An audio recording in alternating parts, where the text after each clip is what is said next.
Viewers, welcome to yet another exciting episode of celebrity online और मैं हूं आपका होस्ट अदील हाशमी।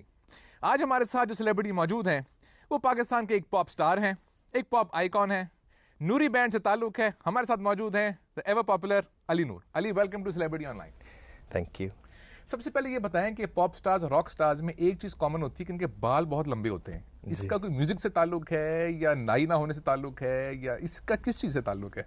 इसका आई थिंक हमारे अंदर की जो बेचैनियाँ होती है ना, उसको साथ डील करने के लिए हम सब बाल अपने लंबे कर लेते हैं, तो आई थिंक उसका ही ताल्लुक है। तो वो बेचैनियाँ कम होती है इससे, बढ़ जाती हैं इससे, मतलब अच्छा। और एक और कॉमनैलिटी भी होती है, हाँ। या बाल लंबे करते हैं वो, या बाल अगर ना हो तो रात को ऐनक लगा लेते हैं। रात को नहीं, वो मैं नहीं लगाता, मैं बड़ा खिलाफ हूँ इसके सनग्लासेस के। बट ये है कि हाँ, बाल लंबे करने का तो शौक बचपन। एक्चुअली हमारे पास एक रैशनल रीज़न है, मेरे भाई के पास, कि पूरे हम लोगों ने ज़िंदगी के मतलब जो इनिशियल 10 या नहीं बल्कि 15-16 साल जो थे ना, उसमें हमारी अम्मी ने लिटरली हमारी टेंड रखी ऑल आवर लाइफ, मतलब इतने बाल। तो यू आर गेटिंग इवन। तो हाँ, we getting sort of balancing the that. तो कितने साल में वो हिसाब बराबर होगा? You will come back to, I think अभी 4-5 साल कम से कम और पड़े हैं, उसके बाद अल्लाह मियाँ खुद बैलेंस करेगा हमको। अच्छा, ये जो बैंड है नूरी, ये प्रेडोमिनेंटली आपका और आपके भाई का इसमें बहुत ज्यादा अमल दखल है। बाकी कुछ लोग, कुछ परमानेंट मेंबर्स भी रहे हैं, कुछ मेंबर्स बीच में चेंज भी हुए हैं। भाइयों का झगड़ा कब हो रहा है? झगड़ा बहुत होता है, जो जब से नूरी शुरू हुआ है उसके बाद तो बहुत झगड़े हुए हैं, लेकिन I think we have learn to come closer on a very different plane all together. तो वो एक आई थिंक एक बहुत पॉजिटिव एस्पेक्ट है, लेकिन अभी उसमें बहुत ज्यादा काम होना है। तो क्रिएटिव डिफरेंसेस आपके हुए हैं, होते हैं, लिरिक्स के ऊपर, मेलोडी के ऊपर, अरेंजमेंट के ऊपर? डिफरेंसेस बिल्कुल नहीं। ये कैसे हो सकता है? It's funny because I think the reason हम लोगों ने इकट्ठे काम करने का फैसला किया वो एसेंशियली किया इसलिए कि एक अजीब सी टेलीपैथी है उसके और मेरे दरमियान। And creatively I don't think we ever had a problem. Like from in fact Noori की बिगिनिंग ही इस पॉइंट पे हुई थी कि तकरीबन कोई जो मैं कितना 15-16 साल का मैं होऊंगा, हमजा 12-13 साल का होगा उस वक्त। He just came up with a song and I quickly started building on it, and that's when we knew कि मेरे और उसका एक अजीब सा एक कोई है क्रिएटिव वो है एक लिंक है। तो क्रिएटिव डिफरेंस कभी नहीं हुआ। जब ये आप लोग एल्बम्स पे काम करते हो या गानों पे काम करते हो, उसमें क्रिएटिव इंजन मेलोडी का किसका होता है और लिरिक्स का किसका होता है? ये सेट है आप लोगों के रोल्स या ये एक्चुअली हुआ ये था कि initially when we started out तो Hamza was supposed to be the vocalist and I was supposed to be just the guitarist and we were supposed to compose the songs together. But Hamza थोड़ा सा ज़रा उन्होंने अपना he went into lums and whatever और उनका थोड़ा सा शौक कम हुआ, तो फिर मैं बहुत seriously pursue करता रहा था for 5-6 years. So what you're hearing right now is in fact most of it is my work. But Ali Hamza on the side has written a lot more songs and a very different kind of song because मेरा taste जैसा rock की तरफ है, उनका essentially taste ज़्यादा eastern music की तरफ है.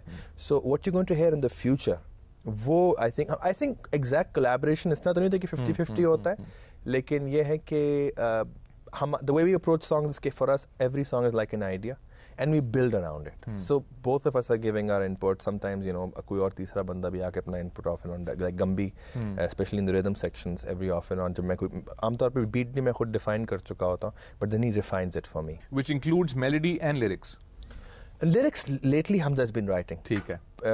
पुराने गानों के सारे तकरीबन मैंने लिखे थे, लेकिन स्पेशली जो नए गाने लिख रहा हूँ because I have been sort of out of touch, I have not been writing lyrics that much, but Hamza writes most of the lyrics now. अच्छा, आपके वालिदैन ने कभी आपको, अब तो खैर आप सक्सेसफुल हो गए हो, लेकिन जब काम शुरू किया था, I remember mid 90s late 90s में, आपका एक स्टूडियो भी था और उस वक्त स्ट्रगलिंग आर्टिस्ट जो एक होता है उस वक्त कभी पेरेंट्स ने ये कहा कि यार किन कमाज पे आ गए यार, को ढंग दा काम कर ला यार, को काम में करना ला, कभी ऐसा हुआ? फिर हुआ लाइक अम्मी तो हमारी है ही म्यूजिशियन डे वन से, और उन्होंने कभी ये नहीं कहा कि काम करने वाला करो, लेकिन उनका सिर्फ ये इंटरेस्ट था कि हम लोग थोड़ा सा सीरियस रहें काम के बारे में. So they were very very particular about us sort of going into this ढीलापन ऑफ यू नो कि हम मेंटली तौर पे बहुत लेजी हो जाए.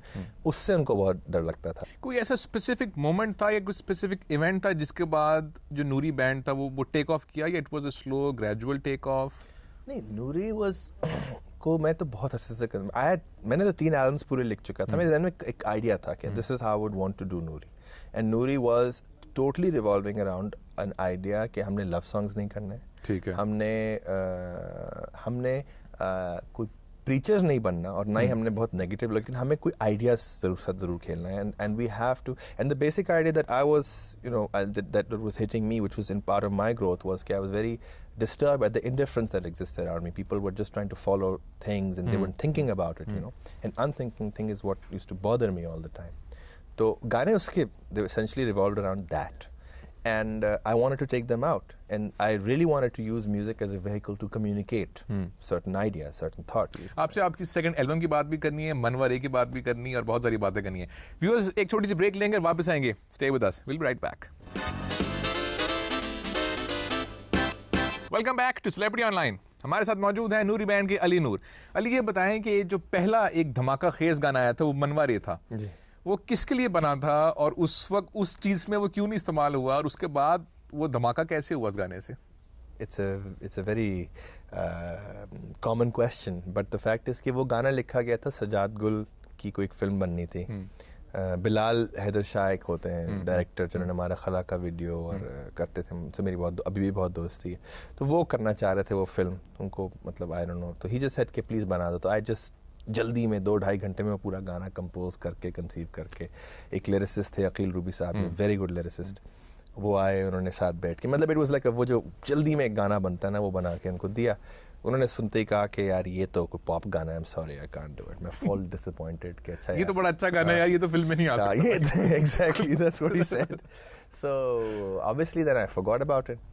देन ये कौन सा सन है? 90 लेट 90s 98 99 की बात है, 97. I am bad with dates. तो क्या कहते हैं, ये अपना उसके कुछ साल भर के बाद मुझे याद है कि वो हमारे नाना, उनको हम रज़ा ही कहते हैं, रज़ा ने अपने ख़रीदा वो एडिटिंग सिस्टम जो होता है, नए नए उस वक्त आए थे नॉन लीनियर एडिटिंग, उसको टेस्ट करना था कि ये सही भी चल रहा है कि नहीं चल रहा. गिनी पिग चाहिए था उसके लिए. तो इधर क्या करें. मैंने कहा फिल्म ड्रामा कौन एक्टिंग करेगा, तो मैंने कहा let's just make a video out of this song and see what happens, you know, because this song is for me the वो जो कंडम गाना नहीं होता कि just thrown it away, so let's just try to make it. So there's a friend of ours, Mariam Pasha, Shiri Pasha's daughter, so we used to be, उनसे मैंने कहा यार चलो let's try to, you know, do that. उन्होंने भी नया उसे digital was the, you know, in thing at that time. तो वो लिया, फिर हमने थोड़ा बहुत शूट किया, हमने कुछ ट्राई किया, वो फिर नहीं हुआ, फिर करते करते हमने कहा चलो let's just take a lot of, we just sat in a car, drove around shooting and said let's try to join it. वो लगता भी ऐसे ही है कि बस निकल पड़े हैं और कैमरा रोल पे डाल दिया और जा रहे हैं. हाँ, प्रोसेस जब ये हुआ तो Manware kind of was like totally against that very thing. I mean so I had to take a stance ke bhi nahi, I'm going to do what I wanted to do. I'm not going to start making more songs like Manware because I don't believe in them. I don't it's not that I dislike them, but my heart is not in them. My heart is in this that I'm doing. तो फिर वो गाना निकला, तुम हंसती है, जाना था हम लोगों ने, जब उसमें दाढ़ी भी शेव हो गई. और दाढ़ी, by the way, is a story I think before you asked me the question, the reason I had to shave it off was because we were involved with this company who sort of told us कि हम आपको promote करेंगे, ये करेंगे. So you know when you're struggling, you like you accept every offer. तो उन्होंने दाढ़ी काट दी हमारी. And then I guess we just made the videos with the दाढ़ी. तो वो फिर 1-2 साल के खैर उस प्रोसेस में हम लोगों ने फिर एक पूरे नई इमेज के साथ एक एल्बम ये सुनो कि मैं हूँ जवान शुरू हुआ. SKMJH exactly. तो जब हमने शो किया पहले अपना कराची में जाके, आई मीन जो पहला लाइव शो था वो एक जगह थी M Live, एक छोटा सा रेस्टोरेंट था, वहाँ उन्होंने परफॉर्मेंस हुई.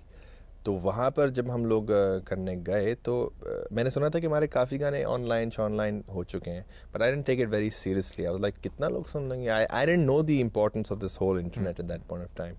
तो जब हम वहाँ गए तो वहाँ कोई तकरीबन 200-300 लोग थे, और जैसे ही हमने अपने गाने शुरू किए तो मतलब मैं एक लाइन गाता था और अगली 4 लाइन्स वो गा रहे थे. I had never had an experience like that. और पहली परफॉर्मेंस थी आपकी? पहली performance. So I mean that's when everything changed कि यार यू नो तो एक सेंस ऑफ रिस्पांसिबिलिटी आया कि भाई मतलब if this is how much people are following you, you have to then make the album, you have to then go about it in an organised way. तो फिर हमने आए वापस, मैंने फुल एल्बम पे काम किया और उसको एक सीरियसली परसू किया. विद इन 3-4 मंथ्स उसको एक शक्ल दे के then we, you know, everything started. Pakistan में ये कुछ लोग ये भी कहते हैं आर्टिस्ट, और हमेशा वो ऑफ कैमरा कहते हैं कि यार पायरेटेड हमारा म्यूजिक इतना ज़्यादा है कि हमें म्यूजिक के बिकने से पैसे कोई नहीं मिलते, एल्बम से हमें कुछ नहीं मिलता, हमें पैसे मिलते हैं कॉन्सर्ट से, और जो एल्बम्स हैं उनकी सेल से जो कंपनीज हैं उनको पैसे ज्यादा मिलते हैं. Is that right? बिल्कुल सही, बिल्कुल सही, बिल्कुल. इसमें जरा सा भी कोई झूठ नहीं है. इट्स अ फैक्ट कि वो हमसे एक लमसम डील करते हैं, वेयर वी से कि आप 10, 12, 15 lakh whatever depending on the artist, और शुरू में 4, 5, 6 लाख समटाइम्स इवन फ्री होता है कि वो आपको पैसे देते हैं, and which they say it's an advance royalty or whatever, or a lump sum deal that you strike with them. और सब राइट सब कुछ उनके पास है. हम लोग सिर्फ पाकिस्तान में राइट्स देते हैं. अच्छा. और rights only to the extent of the duplication, nothing more. अच्छा. They cannot, use the songs the way they want to, whatever. Okay. अब बाहर के मुल्कों में तो खैर बहुत, I mean, बाहर तो they, I think the only thing they leave, I think, is a few of your clothes that they, otherwise they own you. But यहाँ fortunately that way it's much better. Since there's no system, you can dictate, but they're interested in making. It's a very simple basic procedure. Okay, we put the album out, make some money out of it, and and then they get to keep all the money. हम लोग concert से पैसे कमाते हैं सारे के सारे. That's how it is. Viewers, एक छोटी सी ब्रेक लेंगे, वापस आएंगे. Stay with us. We'll be right back. Welcome back to celebrity online. हमारे साथ मौजूद है अली नूर.